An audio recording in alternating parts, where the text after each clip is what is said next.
നബിയുനാ റസൂലുള്ളാഹി സ്വല്ലല്ലാഹു അലൈഹി വസല്ലമ തങ്ങളുടെ സവിധത്തിലേക്ക് ഒരനുയായി കടന്നു വരുമ്പോ അല്ലാഹുവിന്റെ റസൂൽ അദ്ദേഹത്തോട് പേര് ചോദിക്കുകയാണ്. മസ്മുക, പേരെന്താണ്? അദ്ദേഹം പറയുകയാണ്, ഇസ്മി ഹസനുൻ യാ റസൂലല്ലാഹ്,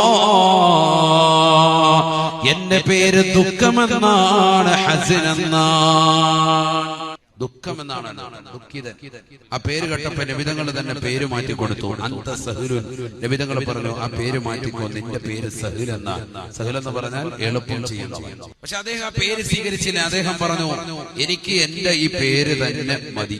കാരണം എന്റെ വാപ്പ എനിക്ക് വെച്ച പേരാണ്. വാപ്പായോട് വലിയ പിരിശവും ഇഷ്ടവുമുള്ള ആളാണ് അദ്ദേഹം പറഞ്ഞു, ഞാൻ ഈ പേര് മാറ്റൂല, ഈ പേര് ഒരിക്കലും മാറ്റൂല, എനിക്ക് ഈ പേര് മതി. തങ്ങൾ അംഗീകരിച്ചു, പറഞ്ഞു വിട്ടു.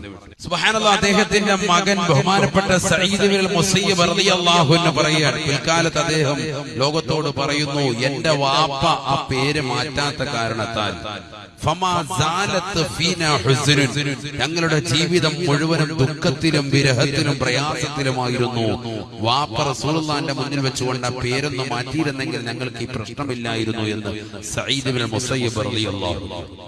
ദാരിദ്ര്യത്തിന്റെ കുറവല്ല, സാമ്പത്തികം ഞങ്ങൾക്ക് നല്ലതുപോലെയുണ്ട്, പക്ഷെ മനസ്സമാധാനമില്ല. എപ്പോഴും ഒരു ദുഃഖം ഞങ്ങളുടെ ജീവിതത്തിൽ തളം കെട്ടും.